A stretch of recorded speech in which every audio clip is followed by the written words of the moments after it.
Bienvenue sur le podcast du site maghrebemergent.com, le média indépendant et apolitique qui reprend toute l'actualité du Maghreb au quotidien. Je suis le journaliste et animateur de cette discussion. Et je suis l'invité du jour, spécialiste de la thématique que nous allons aborder pour maghrebemergent.com. Aujourd'hui, on va parler d'un truc qui concerne beaucoup de voyageurs, la possible fin de cette fameuse restriction sur les liquides. Plus de 100 millilitres dans les bagages à main, c'est non depuis 2006. Exactement. Alors, on va explorer ça, voir si ça va vraiment changer, en se basant sur un article qui détaille un peu cette évolution. Euh, pour commencer, peut-être rappeler pourquoi on a eu cette règle des 100 millilitres à l'origine. Oui, bien sûr. Alors, ça date de 2006. C'était une réponse directe, en fait, à des tentatives d'attentats qui avaient été déjouées cette année-là. Ah oui, Des attentats qui comptaient utiliser des explosifs liquides.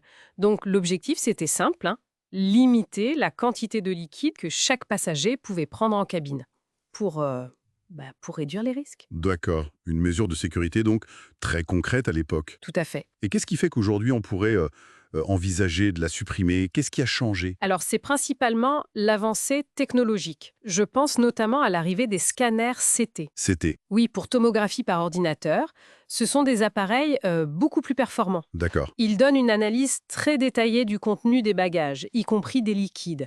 En gros, ils peuvent voir si une substance est dangereuse ou pas, même si elle est dans une bouteille de plus de 100 millilitres. Ah, intéressant. Donc c'est plus juste une question de quantité, c'est la nature du liquide qui peut être analysée. Ou à Milan aussi.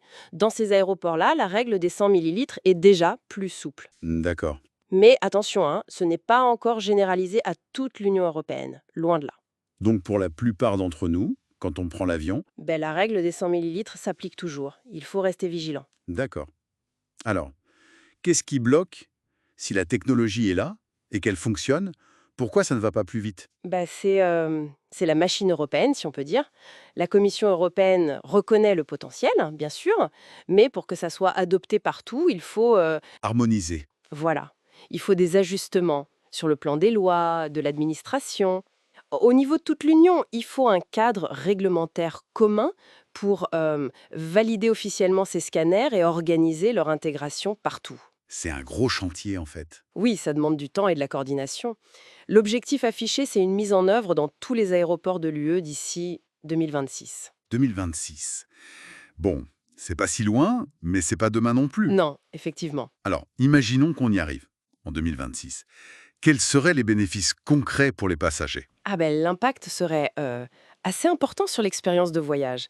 D'abord, ça simplifierait énormément la préparation des bagages. Ah oui, plus besoin de chercher les mini-fombas. Exactement.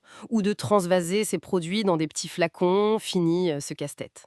Et puis, deuxièmement, ça devrait rendre les contrôles de sécurité plus fluides. Moins d'attente. Potentiellement, oui. Si on n'a plus besoin de sortir ces liquides séparément, ça pourrait aller plus vite. Moins de manipulation, moins de stress. Ça, c'est sûr que ça plairait à beaucoup de monde. Et côté sécurité alors, est-ce qu'on ne risque pas de baisser la garde en enlevant cette limite? C'est une question naturelle, mais en fait, c'est plutôt l'inverse qui est visé. Ah oui, Oui, paradoxalement, ces scanners CT sont conçus pour améliorer l'efficacité des contrôles. comment ça? Comme ils analysent plus finement et plus vite le contenu, ils sont censés être meilleurs pour détecter les vraies menaces.